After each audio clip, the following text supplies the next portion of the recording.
Here we go. Come on, OBS, you can do it. This is a stupid iMac webcam. Of course you can handle it. We've got the bandwidth for it. Hey, welcome to the stream, ladies and gentlemen. We are live. I have enjoyed the past 2 YouTube streams we did on the Talks channel just because I don't care about algorithm. I don't care about performance of this channel. We just do whatever we want here. So hopefully the connection is solid. But yeah, we can talk about whatever you want. It's kind of just a freebie stream, which I enjoy doing. Kind of let the questions guide the topics, and I don't have to restrict it to just tech. So that's always fun. But yeah, we got a lot of comments on my last pet video. A lot of people felt fairly strongly. I think most people understood. I think some people may have taken it the wrong way. Maybe that was my fault. Some people may have taken it as, I don't like you if you have pets, which was not which was not the approach I was trying to make. You know how there's like some people like cats and some people like dogs, and there's dog people and cat people. There's also people who don't like either. Like that exists. There's people that and there's a difference between liking an animal, like I enjoy playing with cats or I enjoy playing fetch with a dog, but I don't need the dog to stay with me all day. That's all. It's just a personal preference thing. That's all. Hey, thank you for the super chat, Rockford Media. Good morning. Hopefully no copyright claims on this one. Yeah, I'm trying to figure out what they could copyright claim. Oh, God, my movie posters. I'm going to get copyright striked from Sherlock for my movie poster in the background.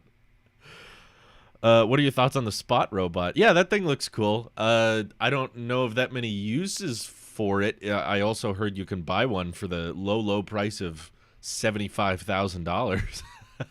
I have no clue what I would do with one like that. But I've heard a few companies have some interesting use cases for it. I think SpaceX actually bought one, and they put a camera on. I don't know exactly what they're using it for, but I know they built a doghouse for it. So the little Spot robot, for those who don't know, it's made by Boston Dynamics, who makes these little robots that can walk like either animals or like people. And the one they're selling kind of walks like a dog. It's a 4-legged robot that they've showcased a few different use cases for. None of them are super popular. But I think SpaceX is using it to put a camera on the back so that they can look at the Starship testing without having to worry about someone getting hurt as they fill the rocket up with fuel and stuff like that. So that's kind of cool.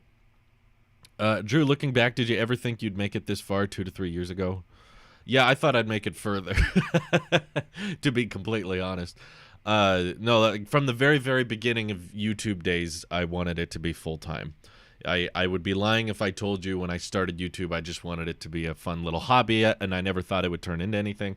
Very first video I ever posted to YouTube, I really wanted to blow up so that I could make a full-time living out of it.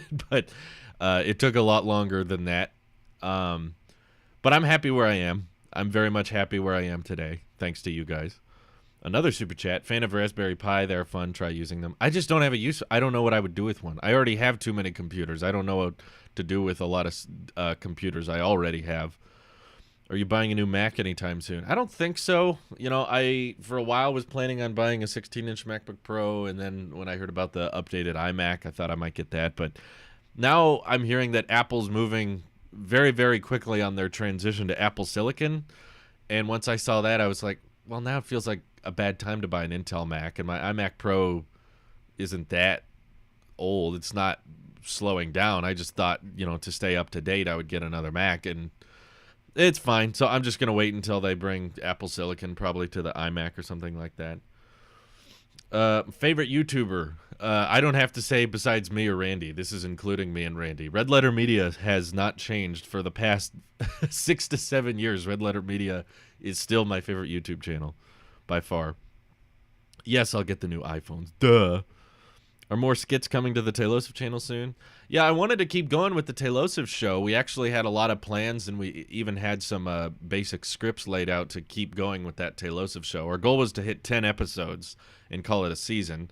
And there were even some shorts we had planned outside of the Tailosive show. But obviously COVID delayed all that. We didn't want me and Wyatt getting together when everyone was staying quarantined for the sake of safety. But things are starting to go back to normal now. So Wyatt and I might meet up again, but it's a little more difficult because my wife is working from home now. So I used to have the whole place to myself when she went off to work. So it was a lot easier for us to rearrange furniture and stuff for filming and that kind of thing. But so now it's a little bit more difficult, but we could get back into it soon enough. We might come back on it. No, I don't really love I don't really love talking politics online because it just ends and everyone mad at each other and sad. So that's why we don't have a politics channel. I thought my channel was your favorite. I appreciate your channel. There's a lot of great channels out there, Rockford. Thank you for the super chat. What's your least favorite thing about iOS 14? I have a lot of issues with the widgets, actually. They're not interactive, and they're not as customizable as they could be. So I'll do a whole video on that later, but the widgets have been kind of a disappointment with more day-to-day use. Let's see. How did I get into tech? I just kind of grew up with it. It was just around when I was little. My dad was a teacher and obviously had a lot of Apple products in his classrooms and stuff, so that's what we had at home, so that's kind of what I got used to. Favorite subject in school? Ooh, that's a tough one. Can I say recess or lunch? That's what I always said as a kid. No, I was more into school elementary, in the elementary years and middle school years. I was a bit more into it. High school is when I started losing more and more interest and became more like, I don't think I'm going to use this, so I want to pay more attention to YouTube. Elementary school, man, what was it? I mean, I had my dad as a teacher one year, and that year was amazing because he has this emphasis on STEM, like science and technology, engineering, mathematics. So we would work with a lot of robotics and Legos and that kind of thing. So whenever we got to build something or program something in his class, that was epic. School was all downhill after my dad's class. After that, it just became like math for the sake of math or writing for the sake of writing that never really turned into anything. But in sixth grade, that was pretty cool because it was actually showcasing like practical uses of science and mathematics and that kind of thing. In high school, man, there wasn't much. I mean, I basically got to do whatever I want as a teacher's assistant. So there was a robotics teacher I was a big friend of and big fan of that he basically, if he needed help in the computer lab, I would help him. But for the most part, he just kind of let me do whatever I wanted. So I would mainly work on Tailosive stuff at that period of high school. So I got to spend a lot of time doing that. PE was kind of fun, but not because of the teacher. The teachers always wanted us to do some type of stretch or some type of sport that I wasn't interested in. So what the PE teachers would let me do is like just run laps. So I would just run during PE. So for a good 40 minutes, I could just clear my mind and get my heart pumping and exercise a bunch. And at least they were nice enough to let me do whatever I wanted. As long as I was working out, they wouldn't let me do whatever I wanted if I just wanted to sit down and do nothing. Do you still have your books? Do a book reading vid? Well, I've read all the books that I have a long time ago. I think that was close to a year ago now. Yeah, I did a big live stream last year where I read all of my childhood books. Those were funny to read all these years later. But I don't have any other books other than those, so I don't need to read them again. I don't think it'd be that interesting. Thank you for the super chat. Apple Juice donated and said, do you have or used a Yeti? Your thoughts if yes? I think that's a microphone, and no, I don't believe I've tried one. I've heard good things about them. This is not a Yeti, but not to toot my own horn, but if you're curious about what cameras or microphones I use, I have started adding Amazon affiliate links to the tech videos and EV video descriptions. I didn't really want to promote them because I don't want people thinking I'm trying to make a bunch of money on the side, so please check out. I was hearing all these people that were also creators that said they made a decent amount from Amazon affiliates, and I was like, well, if people are asking, I might as well link it down below. Like, this is the product I'm using, and if you use that link, I get a percentage of it, which is kind of nice, but I don't want people thinking I was trying to cause a huge surge in that. So that's why I didn't talk about it. I didn't promote a bunch of stuff in the tech channel. So I just put the links down there. If people want them, they can find them, but I don't need to promote them very much. But if you're curious about the equipment I use, you can go to a tech video or an EV video's description, and you can see stuff down there. Rough Rider Show donated, says, hey, Drew, are you a SpaceX fan? If so, thought about live hosting launches. I am a SpaceX fan. I wanted to watch the 10th Starlink launch this morning, but they delayed it for the weather. So I was like, dang it. But yeah, I'm a huge fan of SpaceX. I don't have that much time in the day or that much unique insight because I'm still very new at it. I have only started following SpaceX in the last year or so.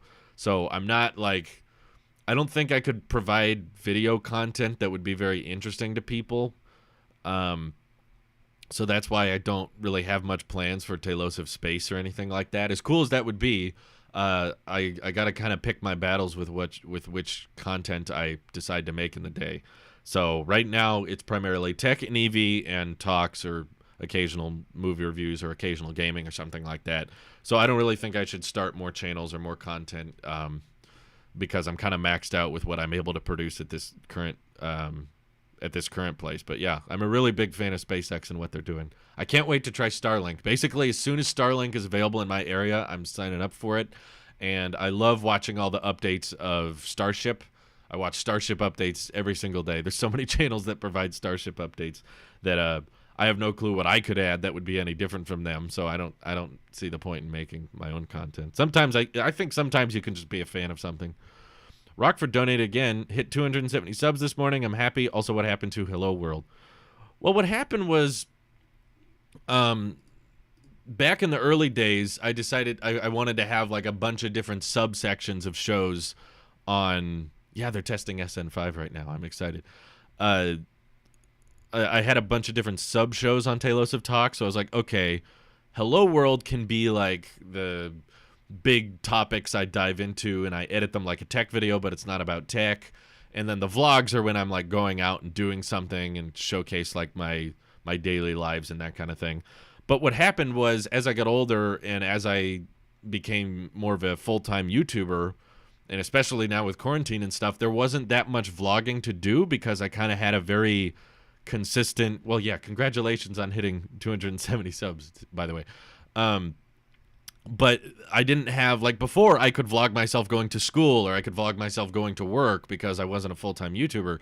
So there was kind of a lot of stuff to vlog about. But now I'm just kind of home all day working, and occasionally we go out and do stuff and vlog, but it's not something that I can do that regularly. So I decided to make the Talks channel a bit more like the tech channel, where it's just like, I'm just going to upload a video. It doesn't have to be specifically part of a series or have a certain brand to it. And I also saw other people online already. I think I saw people online already having blogs and shows called Hello World, and I realized it wasn't that unique of a name, and it was getting confused with other shows. So I decided to kind of rebrand and kind of stop doing the Hello World stuff and just say, like, if I want to talk about a topic, if I want to dive into something a bit more in depth, then I'll just do a video on Talks. It doesn't need to be branded as something. It doesn't have to be something precise or like with a different intro and everything. I was just like, you know what? I'm just going to kind of merge the vlogs and Hello World into one thing. I think it's easier that way. So yeah, that's where we are now. Thank you, Kalajukars. Thank you. I'm sorry if I don't know how to pronounce that. Thank you for the super chat. Answer some good questions. Well, ask some good questions. Come on. There's some good questions in here. You upload videos very frequently. How do you make sure you don't run out of video ideas? I do run out of video ideas all the time. I have a big list of videos that sometimes if I get an idea and it pops into my head, I'll write it down so I don't forget it later. So I have kind of this big checklist. I guess I could show you. This is like Talks is kind of behind the scenes type content. Is there anything private here I shouldn't be showing? I don't think so.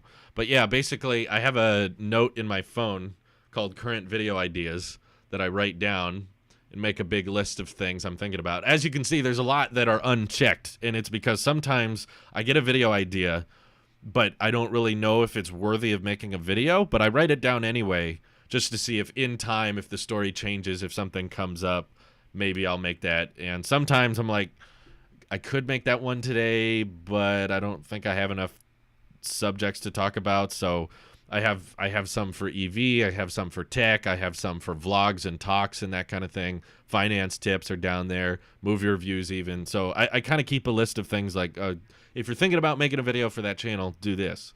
Do something like that. So So yeah, I have a bunch here, but not all of them are. Some of these have been on the list for like months, and I just have not gotten around to making them because I felt like there was always something else that came up that was more interesting. Rough Riders donated, says maybe do Starlink launch on Talks channel. Maybe. I don't know if I want to brand Talks to be that committed to space. The thing is, like, the Starlink launches are fun, but my reaction to them would not be that interesting. That's it's a little different with events and stuff when I can commentate on them as they're happening. But with SpaceX launches, it's just kind of me going like, "Don't blow up, don't blow up." So I don't know if that would be super interesting content. Yes, I'm running the Tailosive Podcast Twitter account right now because Nick has taken a break from Twitter. So all of the Tailosive Podcast tweets are for me. Hello World section in a vlog could be called Hello Again. Maybe. But again, it's like vlogs are kind of all over the place now because vlogs will sometimes be, here's what I'm doing today, and other times they'll be, here's what I'm thinking about today. So I don't see the need in rebranding for each one. What country that you've never been to would you like to visit one day? Well, me and Louise are planning on visiting Australia sometime. Obviously, right now is not a great time to travel, but she's got family there. Her dad's there. And her whole dad's side of the family is in Australia, so we're trying to find a good time to go. Obviously, it's kind of difficult to plan trips right now because of the pandemic, but that's our next big country visit. Like last year, we went to the Philippines, and I got to meet all of her family there, so that was cool, and we made that whole vlog. But the next big trip is probably Australia, which I've never been to, but it sounds really fun. So I'm excited to go there. What's my favorite food to cook? You know, it sounds really basic, but mac and cheese. I don't know. Something reminds me of my childhood, and it's very easy to make. I'm not really that good of a cook. I can't make anything very extravagant, so mac and cheese is about as high-tech as I get when it comes to cooking. But Louise is making baked chicken and roasted chicken and baked potato tonight, which is one of my favorite meals, so I'm very excited for that. Can you tell Tim to put USB-C on iPhone? Yes, I'll do that right away. Do we have to ask tech questions, or can we ask about anything on the Talk stream? No, this is not exclusive to tech. That's why I'm on Talks. If I wanted it to be tech exclusive, I'd stream on tech. If so, where do you think Ninja will move back to Twitch, YouTube, or Facebook? I thought today Ninja was streaming on YouTube. I think I read that earlier. Let me double check. Yeah, he's live right now. So it sounds like, I don't know if this is official or if this is a temporary thing, but for those who don't know, Ninja was like one of the most popular game streamers ever, and he streamed on Twitch, and then he signed a contract with Mixer, which is a Microsoft-owned streaming site, and then Mixer decided they're shutting down later this month, which is not good. But basically his contract with Mixer has been dissolved, so he can stream wherever he wants now. So for Ninja, that was a great position because that means he basically got a bunch of money to stream on Mixer, and now he can go streaming wherever he wants. So that's pretty dope. So now it looks like he's streaming on YouTube. So maybe he wants to become a full-time YouTube streamer now. I don't know if that's going to be permanent, but I don't really watch him, so I don't really keep up with what he's doing. Ever finished the bean cereal? The bean cereal. Oh, I remember the bean cereal. We got that on our honeymoon. It tasted disgusting. I don't think we don't have it anymore. So we either threw it out or we finished it. I can't recall exactly. We did something like that. Mike asks if we've ever thought about investing in real estate. You don't watch my videos, Mike, because we own this house outright. It took us a while, but we did it. So yes, we have invested in real estate. Do you mean in like a rental property? In which case, yes, we plan on doing that later. But we have technically, yes, we have thought about and completed investing in real estate. No mortgage, no rent. I own those walls. I own this floor. I own this ceiling. I own all of this crap that ants keep crawling around on. I wish the ants would get out of here. I think there's something wrong with the ant traps we've been using.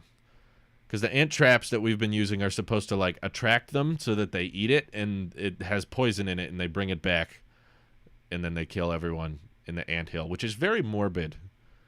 But I guess people do it, and, you know, you don't want ants in your house, so makes sense. But at the same time, they keep coming back. We've used so many ant traps, but they keep coming back. It makes me think that these ant traps are just food, and they forgot to put the poison in it.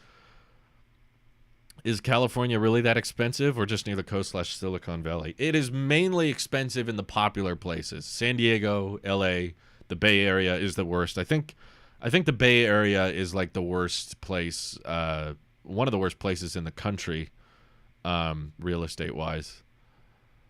Okay, Mike meant rentals. I knew you owned the house. I've watched both channels since the iPod Touch. Okay, I'm sorry. I thought you meant like, have I ever bought a house? I'm sorry. Yeah, we want to get there.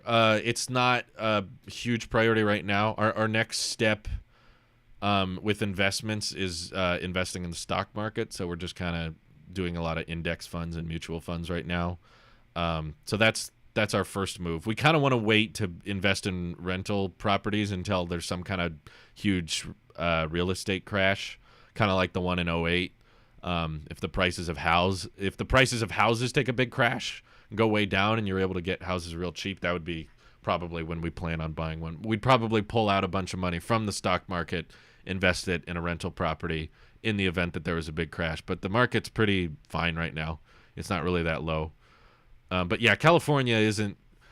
If you leave the big cities and you go in some of the less densely populated areas, it's really not that expensive. It's very reasonably priced if you go outside of the big cities. You'll find a lot of housing that's somewhat reasonable. I guess everyone wants to be in the Bay Area. I don't know exactly why. I guess because of Silicon Valley and a bunch of tech companies and the weather's good. That's just what attracts a bunch of people, and that makes demand insanely high, and that's what's caused the Bay Area to have insanely high real estate prices. Have I tried cinnamon? Yes. Have you recently gotten rid of any subscription or acquired a new one? Ooh. That's a good question. I think, well, it was a few months ago, but I just ended my Google Drive subscription. I used to pay a couple bucks a month for that, but I realized I can use iCloud Drive now. So I'm still paying for iCloud Drive, but yeah, I got rid of Google Drive. Thanks to Mint Mobile and all the referral credit, I have not had to pay a phone bill since last year, which is really nice. Someone was asking earlier something about, another super chat. Check out the stock Fastly. I got it at 70 something. Now it's in the 90s. Well, that's good. Yeah, we're not buying much individual stocks. Occasionally we'll buy some individual stocks, but most of what we're investing in is mutual funds and index funds. So we're not planning on selling anytime soon. Every stock we're buying now, we're planning on holding for 10, 20 years. So it's not like a get rich quick type of thing. So that's why we don't really care about stocks that are shooting up or stuff like that. Oh, cinnamon gets rid of ants. Okay. I didn't know that. How so? Please don't spam. We don't like spam. Thoughts on Apple glasses and the potential it has? I'm really excited for it, but I've been excited for it for the past 3 years, and we've still got nothing. So, yeah, I used a Windows PC for probably 2 years back in the attic days. I had a custom-built PC that I used for a while, almost exclusively, but it kept giving me issues. That's why I went back to Mac. Have you never interested in playing an instrument, or have you played one? I had a somewhat musical upbringing growing up. I played piano for 5 to 6 years. I took lessons from my aunt, which was really fun, and I got pretty good at it, but I just started realizing that it just wasn't really for me, and I wanted to pursue other things with my time, so I can't play much now. I barely know anything on the piano now, which is I feel sad about. I wish if I had more time in the day, I wish I could commit to it and just memorize a few songs. But and I also played the trombone for about 4 to 5 years. I started playing trombone in 6th grade, and I played it up until freshman year of high school, and that's kind of when I started realizing that it's taking a lot of time, and I was pretty good at it. But I didn't feel that called to it. I didn't feel like I was going to use it very much, so I wanted to just spend more time working on YouTube and videos and that kind of thing. Let's see. Check Atlas Air, slow climb, but will be rewarding in a few years. Thank you, Rockford. Appreciate the super chat. Yeah, there's all kinds of stocks that are going to go up over time. That's why time in the market, I think, matters more than timing the market. There's some good ant traps. They're called taro ant traps, and they rack up the ants like wrecking balls, wrecking the end hill. They're discreet, and the only thing that the ends deserve. I'll have to check that one out. That sounds like what we have, though. It sounds like the same brand or something. Why don't you collaborate with other YouTubers much? Any future plans of collaboration videos? Well, right now is a very difficult time because the pandemic makes collabs kind of difficult, because you're not meeting up with that many people. I was actually about to collab with Ryan Shaw, who runs a Tesla. Well, it's a tech channel, but he mostly talks about Tesla. And we were going to meet up with him this Friday because he was going on a road trip. He was going to stop at a supercharger, but his plans got changed, so that didn't work out. Collabs are kind of a lot of work, and a lot of people will request that you collab with someone, but they don't really think about what the point of the collab is. You kind of need what does a collab mean? Does it mean two YouTubers get together? Okay, what is it? What do they do? Did they talk about something? Did they have a subject? No, it's just people just like, collab, do a collab. Okay, what do you want us to do? It's like, I don't know, just collab. So I've done a lot of collabs in the past where it's been difficult. It's like, what do we do? What do we talk about? And they didn't do as well as you'd think. I remember back when Marquez agreed to do a collab video and we had him on the channel, everyone was like, oh man, this is big. You're going to be in the big leagues now. And we did them and they did fine. They got some views, but they didn't take off like people thought they would. And that's kind of the sad truth of collabs, is that they really don't instantly mean you're going to get a ton of views. It's just it's fun to meet people and it's fun to talk to them, but that's about as far as it gets. It's oftentimes you just don't really have much to discuss. What's your favorite Tesla model? Model Y is pretty cool. Cybertruck's bae though, that's for sure. Have you learned any new skills during quarantine? Louise says I've been getting pretty good at tennis. So the next time we go play tennis, I need to vlog. I want to make a video about that. But she still beats me every time. I haven't won a game yet. But she played for 3 years in high school. So she's got a little bit more experience behind her. But she says I'm getting really good. So if tennis counts as a skill, I'm going to become the next Boris Becker because I already kind of look like Boris. So once I get good at tennis. Collabs are best as podcast guests, to be honest. Yeah, that's the thing, is we are barely, me, Nick, and Randy are barely making time ourselves for podcasts. The past 3 to 4 episodes of the Tech and EV podcast almost didn't happen because we have to find a good time when everyone's available. And I've got stuff going on, and Randy's got stuff going on, and Nick's got stuff going on in his life. So it's very, very tricky to be like, okay, when can we find a time that we're all free for a couple hours? And every single week, we're barely cutting it. So, as soon as we end the podcast, we immediately go, okay, bye, guys. I got to go. So that's been happening the past few weeks. And that's pretty much the only time I get to sit down and talk to Nick and Randy, which is why we haven't had a ton of guests on the podcast, is just because that's when we get to catch up as friends. Outside of that, we don't really get to catch up that much.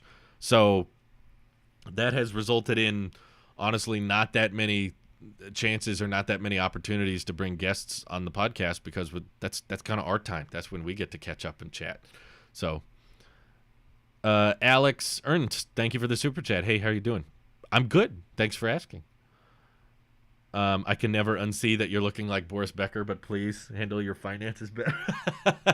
Handle my finances better? Why? How? I want advice. Fun fact, you're the only YouTuber I actually watch on a daily basis. I hope you won't quit in the near future, so you better don't violate credit rules on YouTube again. What? I wasn't violating credit rules. It was fair use, dude. I don't know how that's different from finance. The copyright strikes weren't justified. The guy who gave me the strike admitted that later. And the other copyright strike was a guy that was extorting people, which is illegal. I mean, I'm being extra careful because I don't want to get copyright strikes, but don't worry. I'm not gonna quit YouTube. Even if YouTube quit on me, I wouldn't stop making content. When you plan on buying Tesla, you're looking at used or just new? I wouldn't be against the buying used. I've seen some really good used Tesla deals on Tesla's own website.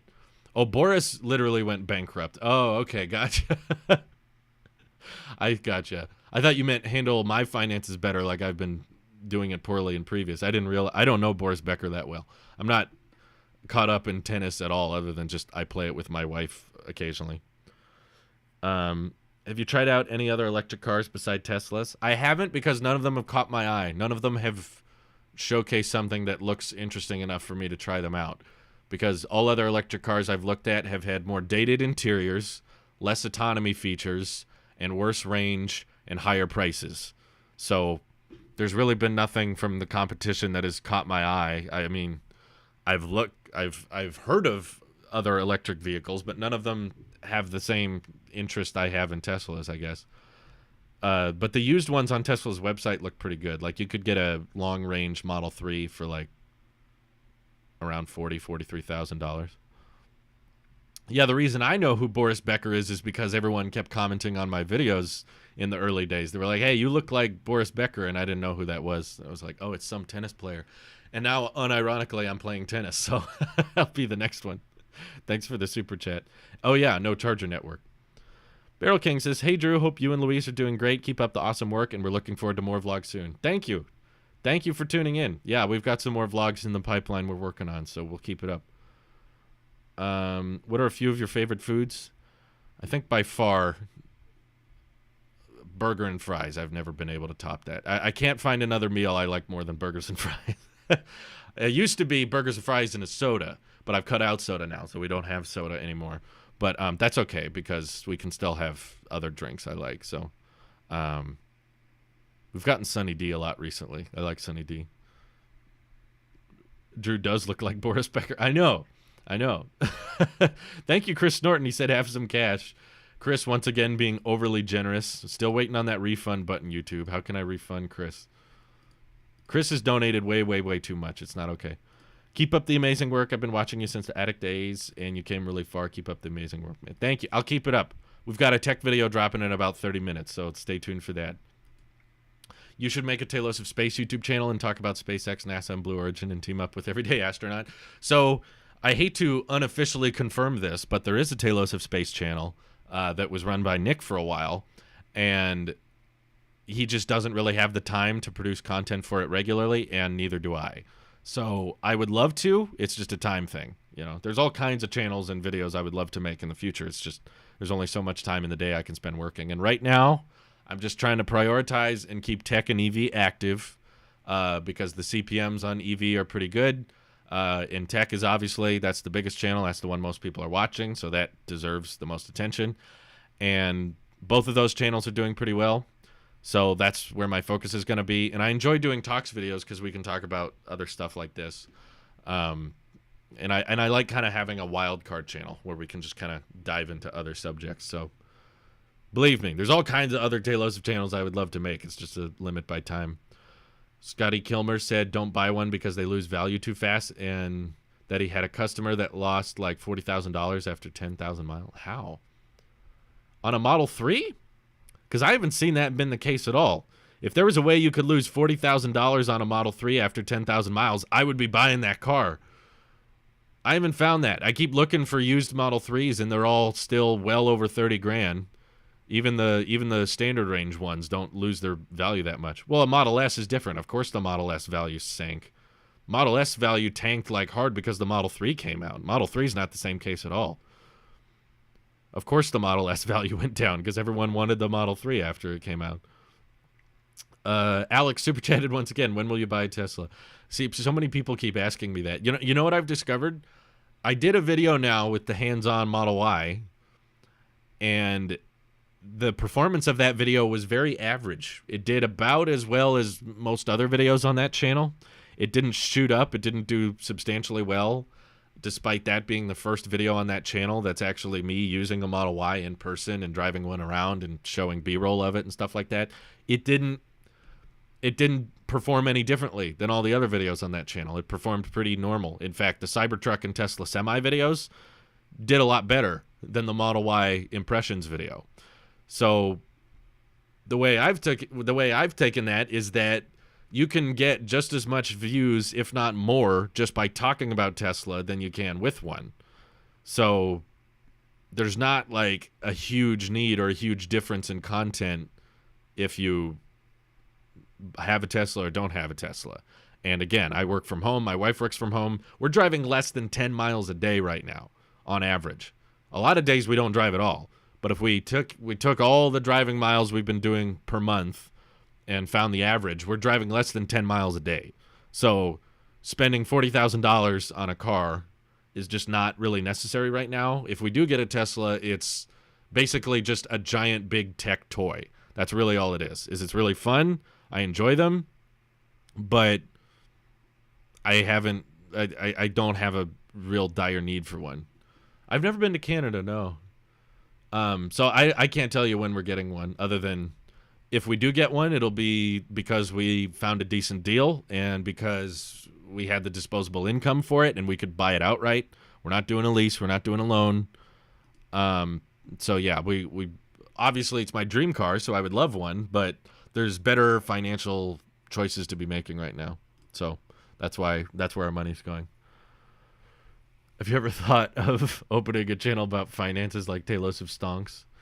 Yeah, I don't think I have enough to talk about for a whole dedicated channel. Like with EVs, there's a lot to talk about. There's a lot to talk about that I can dedicate a whole channel to it. But with finances, it's at best a mini series on this channel. Just occasionally when I think of something to talk about, I'll upload it here because it reflects a lot on my personal life. But other than that, I can't think of something that I could do weekly or bi-weekly with finances, so I don't see the point in doing a channel. Let's see. What do you think Apple could be doing better at? Consistency with their ports. That would be helpful. I haven't heard that Model 3s break down a lot. I really haven't. I've known a lot of people that own one, and I haven't heard them say that. I'm sure they don't never break down. Occasionally they break down, but from the people I know that have a Model 3, they've said they break down significantly less than their gas car. That's for sure. If you had to delete one of the Tailosive channels, which would it be? Ooh, that's a tough one.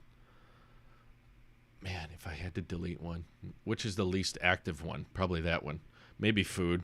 People love food, though.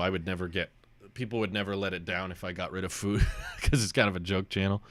But honestly, I don't know what the future holds for Tailosive Gaming. I don't really know. It feels like not that many people are interested in it. It feels like there's more people into food than gaming. So I'd probably get rid of gaming if I had to get rid of one. I've heard they have more electrical problems than breaking down problems. I haven't heard that. I've watched a lot of reviews of people that have been driving a Model 3 for a year or 2 years or coming up on 3 years, and they all have very positive things to say about them. There's occasional issues, but Tesla Mobile service fixes them on the spot. If you'd look up customer satisfaction surveys on the Model 3, they're insanely high. People are really, really happy with them. I am about exactly 6 foot tall. Last time I measured, I was almost exactly 6. It's kind of hard because the hair is very poofy, so it's a little bit difficult, but almost smack dab right on 6 foot. So I guess if you don't want to believe 6 foot, then 5'11". Model 3s do have much, much lower maintenance costs. You don't have to replace brake pads as much. You don't have oil changes. Obviously, no gas. I'm 22 years old. I have heard, we read that. Do you think Teslas can improve? Oh, yeah, they're improving all the time. Of course they are. Hi from Sweden. Keep up the good job. Thank you. Appreciate it. What is your favorite device, phone, tablets company besides Apple? If we're saying besides Apple, then Teslas are pretty awesome. Where do you go to get a Tesla repaired? Usually mobile service helps you with that. Just from the phone app, you can just say, hey, my car has an issue, and Tesla will come out and fix it. That's the majority of it. There's problems for build quality, but not for reliability. Yeah, there's definitely been some build quality issues, but less and less as time has gone on. The Model 3 has had fairly low amount of build quality issues over the past couple of years. My dad's 2015 Volvo had a ton of electrical problems in the first year, and his 2019 Model 3 after a year had no problems. That's good. See, that's what I've heard from most people. It might be anecdotal, but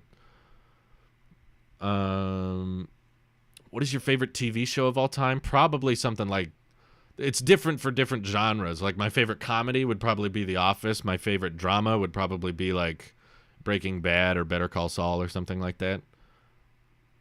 I don't know. What's video has been the most fun to film? Any channel? Ooh. I think the main channel is the most fun to make. Just like writing out a script and acting it out and trying not to laugh while delivering lines. That's always the most fun. It doesn't result in much of a payback because those videos don't make much money, but they're very fun to make. That's for sure. What's it? Using iMac Pro to stream with instead of Mac Mini. Yeah, these are meant to be kind of off the cuff. It's easier to set up. I don't have to touch the cameras or turn on anything. I can just kind of open up OBS and hit start streaming. It's pretty easy. Let's see. What future Apple product are you most excited about? iPhone 12 is kind of coming up and exciting. There's a lot of changes with the iPhone 12 this year, so I guess I'm looking forward to that. Obviously, Apple glasses would be amazing too, but I want Rivian to be a publicly traded company because I want to be a Tesla and Rivian shareholder. Yeah, I think it's kind of good news that they're not public yet because it shows that that's not what they're in it for. And the fact that Nikola is public without making anything is kind of bizarre to me. But when was the closest you came to giving up when growing the network? Ooh, that's a deep question. I don't know if there was a moment. I just never really thought of it as something that I would give up on because I enjoyed it so much. I wanted it to be full-time, but the reason I wanted it to be a full-time thing was because I loved doing it so much. So even if I didn't do it full-time and I wasn't able to make a living off of it and I had to pursue other careers, I would still keep doing it on the side because I did it on the side for probably a good 8 years before I was able to do it full-time. So I don't know. Yeah, what was the closest I came to giving up? I don't know. I guess there were times growing up where I thought maybe it was stupid to have all these different channels and I should go back to just doing everything on one channel. But that idea never lasted very long because I knew channels that had all kinds of different content coming out on one page and I always thought it was annoying. So I was like, no, I don't want to do that. I would rather diversify all the channels so that people can subscribe and get what they want. Do you have any big video projects that you're excited about? Man, I can't say I have that many. I mean, the Model Y one was kind of big. We were planning that one for a couple weeks, and I was really excited to make it. But, yeah, it went fine. That one's already out and done. So that was probably one of the bigger projects we had planned for a while. Outside of that, not really. I don't really have any giant big thing in the pipeline I'm planning for. Right now, it's mainly just been like, be consistent, try to find video ideas, and, try to make the content better. Sometimes I'm just along for the ride, You don't need some big milestone. You're not looking to break some big record. You're just like, try to survive, do your best to stick around. What's your favorite part of the Discord? I like how Discord encourages prolonged discussion because Twitter doesn't and YouTube doesn't. I feel like YouTube and Twitter kind of encourage people to just kind of blindly hate someone and leave a comment, and then there's no further up. There's no continued conversation after that, whereas Discord encourages like a back and forth. It encourages here's my point, here's your point, here's my point, here's your point. And I prefer that. I prefer those kind of ongoing discussions. How is Drew? Is he okay? Is he happy? I'm very happy. In fact, I think last June, when it came to revenue that the channels generated, was the best of 2020 so far. So maybe once 2020 is over, we can do a how much I made in 2020 video, because I'm becoming more of an open book when it comes to my own personal finances. But June was a very good month, so that was cool. Not that it really matters because, money can't buy you happiness, but it can rent it for a while. That's true. And it doesn't hurt. Definitely doesn't make you that unhappy, especially if you earn it and work for it and that kind of thing. So I was happy to see that. Our monthly expenses are pretty low, which is just kind of our goals this year, is to just lower our monthly costs as much as we can. So being able to make more than ever and spend less than ever is kind of a satisfying, fulfilling way to spend the year. So reaching those goals we're shooting for, it's nice. I've lost some weight, which has felt nice. So my weight has been lower. I feel better. I feel more energetic, and I feel more athletic than before, which is good. So I think I feel really, really happy after a game of tennis, because it's very easy. I think my wife phrased it best yesterday. She said something like, work takes up a large amount of real estate in your brain.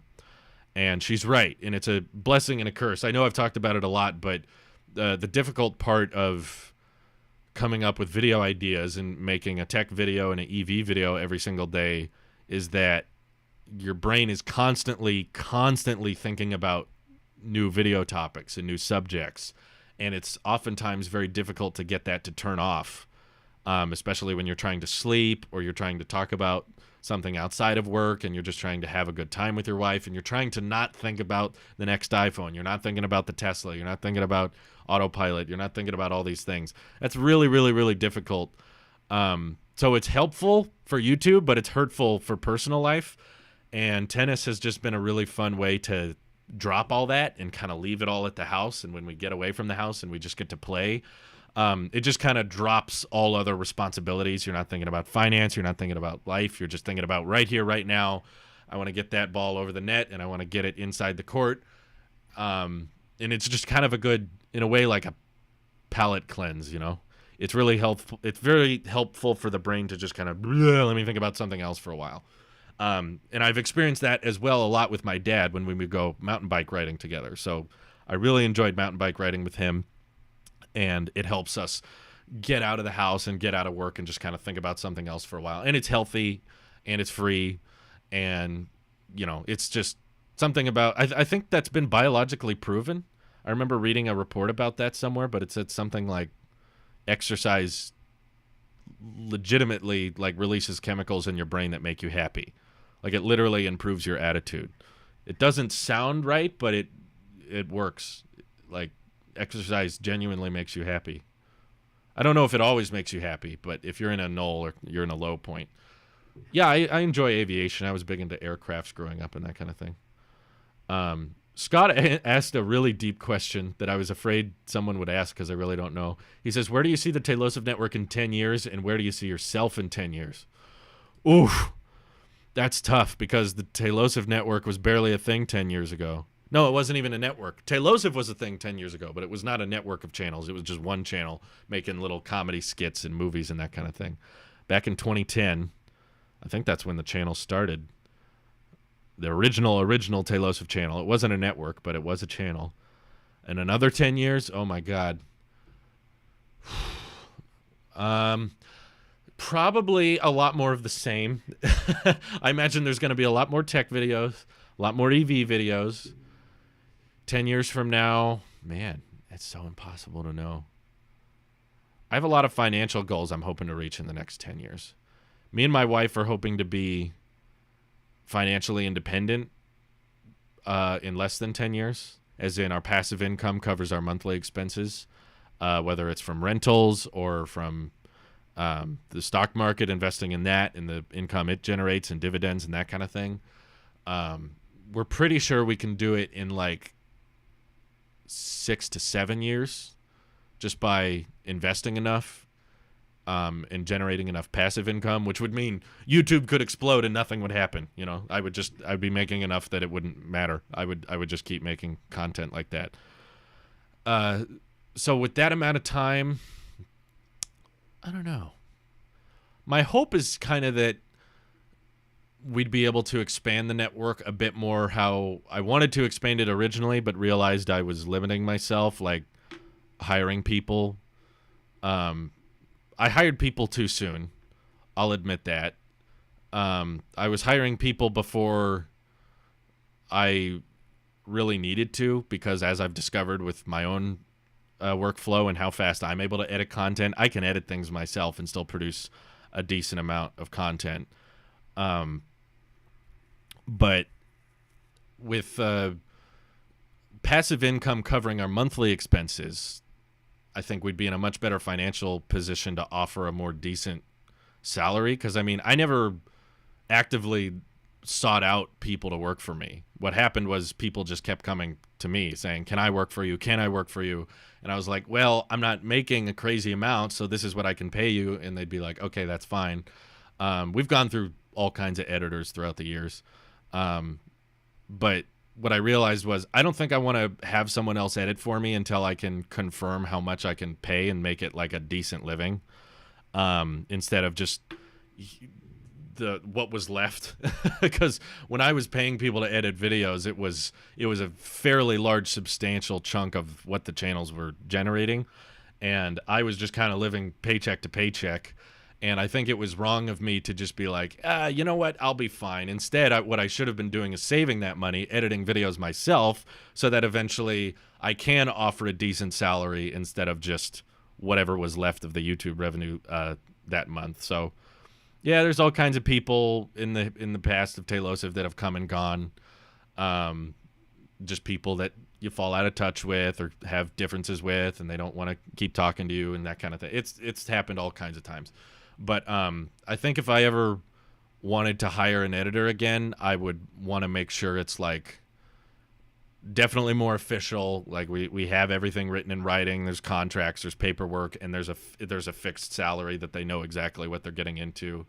That's kind of what I would want to hope that Taylosive could achieve in the next 10 years. Not anytime soon. I would want to wait until we were probably financially independent so that I could feel better about how the revenue of a channel is doing, because all of the passive income would be covering my expenses. So that would be a cool goal. That way I could make more videos. I could make, Taylosive Space or that kind of thing. Because other people could be editing EV and tech videos and vlogs, and I could just focus on filming stuff. And if all I had to worry about was filming stuff, I could make way more content than I'm making now. Yeah, Nathan was one of the editors, yeah. What do you think are the pros and cons of marrying young? That's a good question.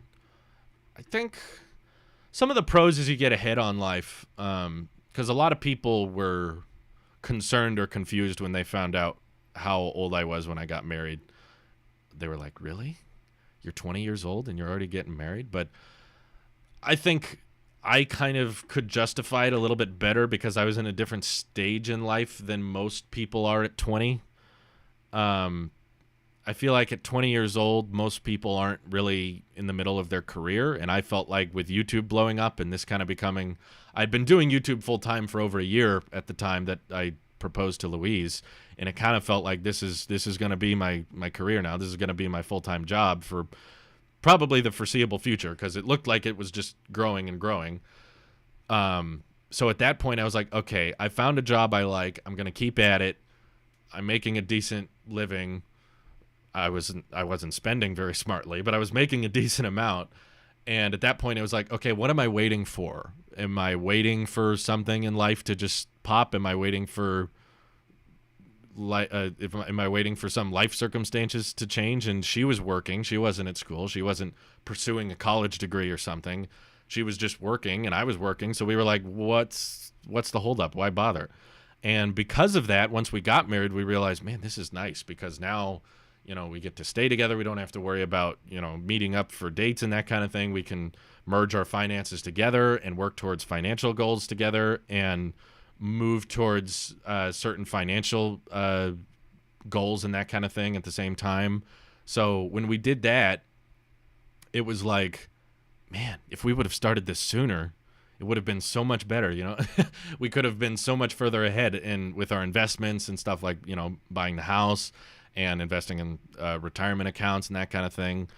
There's a lot of perks when you get married young and you start investing in things from a young age, because now, we don't have to worry about we don't have to worry about rent. We don't have to worry about a mortgage, and we get to achieve financial independence with passive income a lot sooner than someone that would have waited and done life separately. Because when you share life expenses and when you share a budget and stuff, you save a lot of money. And when you can combine both your incomes, obviously, you can make a lot of money. So it's not the thing is, I wouldn't recommend everyone to get married young. If someone was in college and they were pursuing a career in engineering or something, or teaching, and they had a lot of schooling to go through, or they had, like, they wanted to become a doctor or something like that, I don't think I would recommend everybody get married at the age I did, because everyone matures and ages at different rates. I really think, like, not all 20-year-olds are in the same stage of life that I was. So no, I couldn't say everyone should. I wouldn't say, like, I recommend everyone to get married at that age. But I think it's where your heart is and where your life is at that point. Some people, I know a ton of people in my personal life that are absolutely not ready to be married, and they're older than me. So yeah, there's people my age or much older than me that I'd be like, yeah, they're not in a good place right now. They need to find out what they want to do with their career and prioritize that. And so that's why I wouldn't recommend everyone do it. But for me, I felt like me and Louise, our heart was in the right place, and our budgets were okay, and it felt like there was nothing but benefits from getting married young. I do know some people that have. There's been a lot of drawbacks to getting married young because obviously you can rush into things before you're ready. You don't know that person as well, or you don't really have a solid foundation when it comes to financial goals. Or I think expectations are a big problem with marriages, which is why me and Louise did a lot of premarital counseling. I think everyone should do, no matter what your age is. I think everyone before you get married should go through premarital counseling because it's not that you have to go to counseling because you're having issues. It's that you're going to counseling to find out what issues you're going to have that you don't really know about yet. So meeting with a premarital marriage counselor was able for us to figure out, okay, what are the most common issues that married couples have, and what are the biggest points of tension between a married couple, and how do we figure out what those are before we get married and figure out how to address them and how we, because couples fight. Everyone fights. It's normal. It's healthy even to a certain extent for a couple to fight. But the important thing is that they know how to fight. Because some couples don't know how to fight, and that results in one of them saying something they don't mean, and some of them saying things that hurt the other. And that can happen a lot when they don't have the proper expectations going into the marriage, and they don't understand, oh, this is what my wife expects of me to do. Oh, this is the kind of time, and that, understanding love languages is a huge thing. There's still so many people that don't understand, like, people like being loved in different ways. Some people care about physical touch. Some people care about quality time. Some people care about words of affirmation, gift giving, acts of service. There's all kinds of different love languages to abide by. And understanding your significant other's love language is crucial to a healthy relationship and obviously healthy marriage. So I think that premarital counseling has helped us a lot because it's taught us when we have a disagreement, how to handle it, and consistency with, like, date night and finding time to spend with one another and making sure the other person feels loved. And that counseling really, really helps you understand, like, okay, this is what my wife or my husband is expecting going into a relationship. And kids is a big one. That's another big discussion you have to talk about. If someone does not want kids, or someone does want kids, and how many they want, and that kind of thing. And where you stand on that. So yeah, there's a whole lot of stuff to dive into that I can't talk about in 1 hour live streams, but yeah, it's a tricky thing to get into. It's a big decision to get married to someone, and it's very, very messy to get divorced. So, you want to avoid that at all chances. I mean, to each their own. Some people view marriage differently, but in my opinion, I take those vows extremely seriously. Like, I mean, death to us part. And I think a lot of people don't treat those vows that seriously. I think a lot of people should say with their vows, I promise to be there for you in sickness and in health until I get bored of you, because there's a lot of married couples that just kind of get tired of each other and then divorce for that. And, for some marriages and some relationships, divorce is necessary, but I feel like a lot of the issues that result in divorce could be discovered beforehand, and if the marriage was, they looked for those expectations and they looked for those long-term goals. If you look for that before you get married, you can avoid tying your life in with someone that you're going to end up resenting later and that kind of thing. So it's a very important step for a lot of people, and I didn't look at it lightly. I never looked at marrying Louise as like, well, let's see how this goes, and if I don't like it, I'll get a divorce. I don't look at it that way. I look at it as we're together for life. We're gonna stay that way. But yeah, we want kids someday. We don't know exactly how many or when. Not right now. We're not. I don't think either of us are ready to have kids currently, but we talk about it still. We're still not sure exactly when it's going to happen or how many, but we want to get there someday. Let's see. How does your life compare now from before marriage? Asked Joseph. I really I've done several videos on how I enjoy being married, and a lot of people thought it was fake or made up, which I thought was funny because I'm trying to be as genuine as possible. But because there's a lot of people that are like, "Oh man, back in my bachelor years, I had so much freedom and that kind of thing." But I'm not kidding. I genuinely am much happier than I am when I wasn't compared to when I wasn't married. I felt like life didn't have that much structure. And when I didn't share my life with someone, I was very careless, and I just kind of ate whatever I wanted and slept in and stayed up super late. And it wasn't healthy. I didn't feel fulfilled. It felt like I was, living paycheck to paycheck, and it didn't feel like I had goals or found or structure. It just felt like I was kind of doing whatever I wanted. And with married life, I don't feel lonely anymore. I feel like I have structure. I feel like I have similar goals, and I feel like I'm spending time with someone that I obviously love spending time with, and there's so much joy that comes with that I'm serious. I genuinely love being married. It's awesome. Like I said, once I got married, I was like, man, I wish I would have gotten married a lot sooner. But hindsight is always 2020. So yeah, I really do enjoy having someone that can take my mind off work, and having someone that can push me to be better and push me to be like, hey, let's shoot for this, or let's try to be more athletic, or let's try to adjust to this financial goal. And they're all good things. That's why I'm so glad I married Louise, is because I enjoy the type of person the saying of like, people behave differently based on the people they are around. You probably behave differently with your friends than you do with your parents. We all kind of have different versions of ourselves. You're still you, but you have different versions of yourself depending on who you hang out with. And what I discovered was the person I was that I became when I was with Louise was the person I loved being the most. I loved the person I was when I was around her. So I wanted to be around her as much as I could, because I felt like she pushed me to be a better person. And I want to be around someone who makes me feel better about myself and makes me feel like I'm fulfilling life and achieving goals and that kind of thing. What if the kids want pets? Yeah, it's a good question, Jer. I wanted pets as a kid for a while. My parents talked me out of it, and now in hindsight, I understand why. Because again, I've had to look over pets of family members and friends, and it wasn't fun.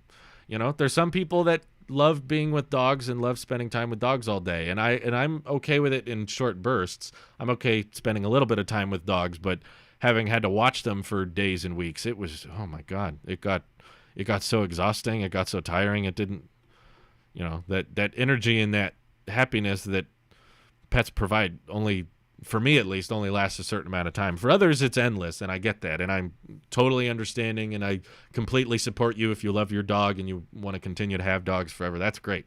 Keep it up. But just understand, some people don't feel the same way. Tailosive is a company. We're official.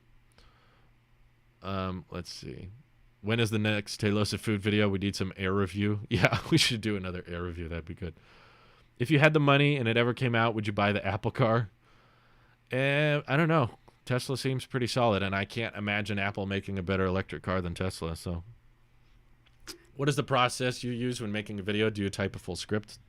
Pretty much never. I almost never have a script for videos now. I almost always do just improv, essentially, whenever I'm making videos. I just kind of speak from the mind, and what I realized is it kind of wasted time. In the early days, I used to script my videos, but I would script them, and then I would film them, and then I would before I filmed them, I would edit out parts of the script that didn't need to be there, or add things. And what I realized is that I can edit when I'm editing the video. So if I want to take out a part of the tech video or the EV video, I can just cut it out in Final Cut instead of writing it and then cutting it out and then filming it. It's just kind of unnecessary time. Yeah, the reason Apple is expensive in your third world country is because of import tariffs in your country. So it's not Apple's fault. They have to assure a certain profit margin wherever they sell the phone. So if it's super expensive in your country, blame your government. It's not Apple. What tech companies are too big to fail? Probably, the big five: Apple, Google, Microsoft, Amazon. I don't understand. They would have to make some horrible, horrible decisions for them to get to a point where they go bankrupt and they don't live anymore. How did your friends react when you said you were getting married at such a young age? Most of my friends were pretty supportive. I think most of them were just like, yeah, you guys are perfect for each other. You've been together for a while. You guys are happy. I don't know what they're saying behind the scenes. I don't know. Maybe they felt differently outside of that. But pretty much anyone I talked to, no one brought it up to my face. If they did have issues, pretty much everyone came up to me and just said, you guys are great together. Congratulations. So I had pretty good support. There were a few, people online I think are more brave with judgment and saying that kind of thing. So I saw a few people.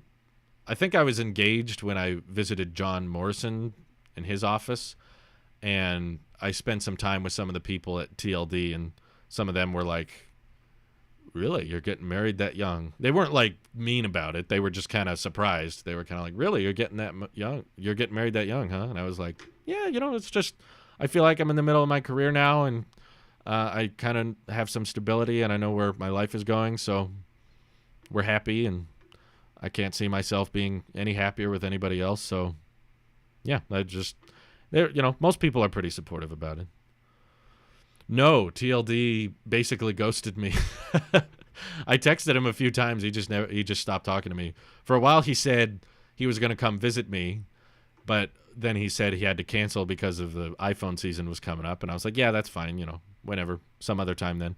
And then he said he was going to send me some lights or something, some studio lights for my videos, and I was like, okay, cool, thanks. And I sent him the address. He never got back to me. I texted him a few other times, like, hey, John, how's it going? And I never heard back from him.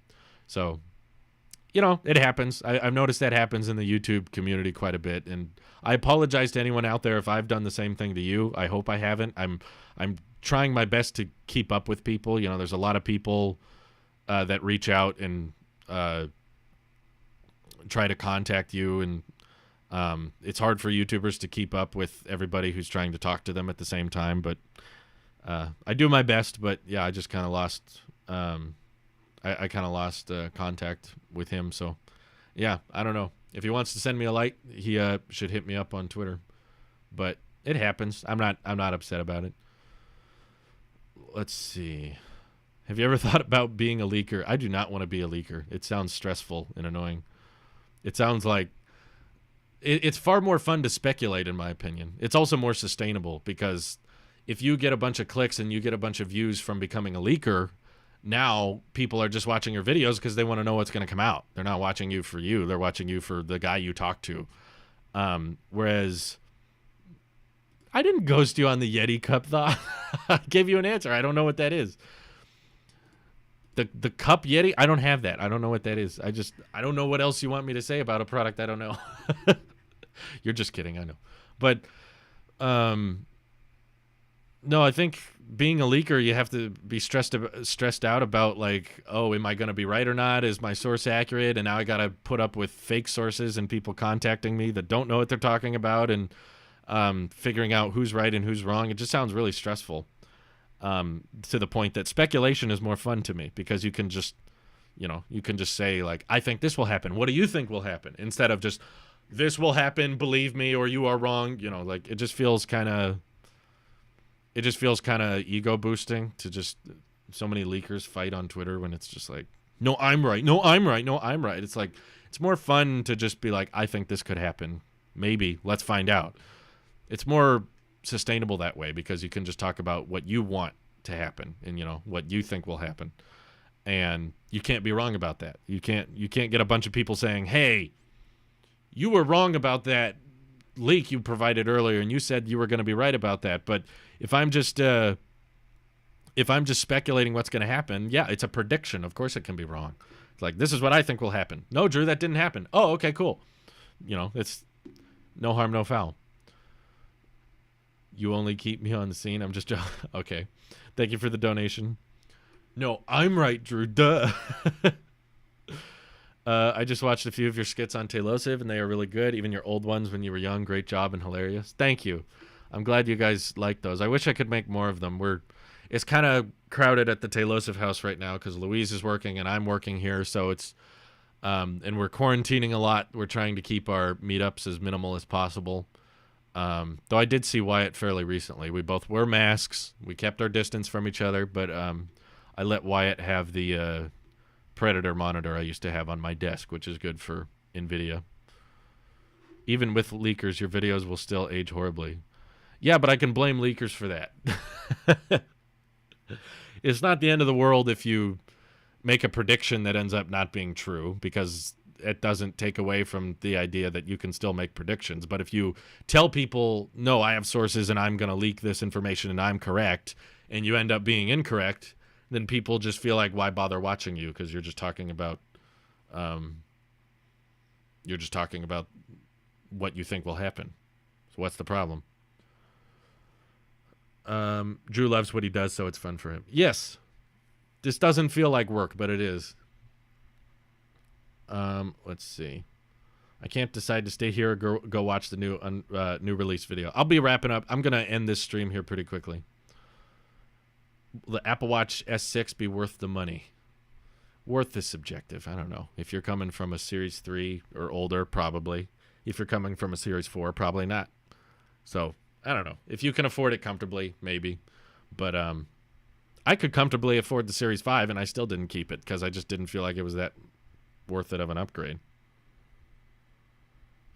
Have you taken up any hobbies during the quarantine? Like I started building model kits. That's cool. Tennis has been the main one. I haven't done much else differently since tennis, which has been fun. You think Morrison ghosted you because you're not big enough? That's what happens when collabs with YouTubers? No, I don't think that was it. I think that he probably just got busy, and there's all kinds of businesses and contracts that work with him. I'm sure he just got a lot on his plate, and he forgot to get back to me. It happens. It happens. What's one advice you would give to those who want to start a YouTube channel? Don't wait. Just start. Start making content. That's the only way you're going to get better at it. Don't wait for the right phone. Don't wait for the right camera. Don't wait for the right editing software. Don't wait for something.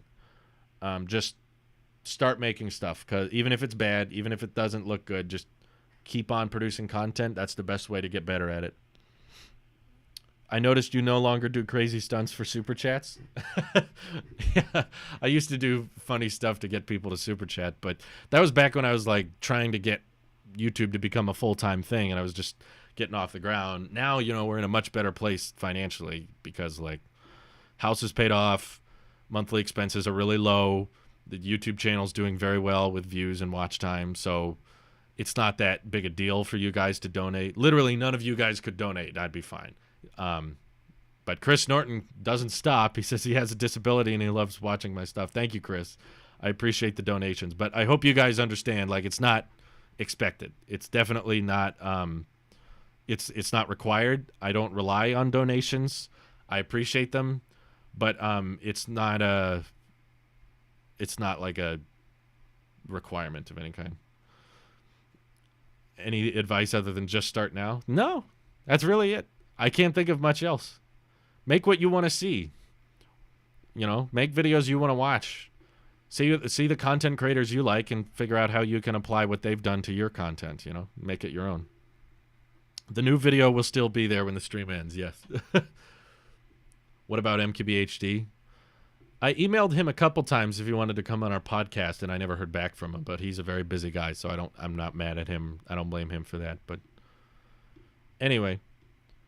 What happened to my Essential Phone review? I don't know. Sometimes older videos get either copyright blocked or I take them down because I found there was some type of personal information in them that I didn't recognize. Like, I make videos very quickly and post them, so sometimes in hindsight I'll be like, oh crap, there was a screenshot on there that revealed some personal information. Or sometimes I use some photo or some video that someone gets upset about, so we take down the video. It's really old, so I don't know what happened to the Essential Phone review. I'd have to go back and look, but it's really, really old. So I don't know. Something happened to it, but I can't recall. There's a lot of copyright issues that come up with those older videos, but I'm using the 11 Pro Max now, obviously, but I got to get going. I got some more videos to produce for you guys, but I appreciate all your donations. We got a ton of people watching this week's live stream. Wow. It's like 460 people watching. That's way more than usual. But thank you guys for tuning in. I'd love to talk more, but I want to keep making vids for you guys. So please feel free. Check out the tech video on Samsung removing the charger, and I will chat with you all over on Discord or Twitter. Thanks for watching. Have a good day, everyone.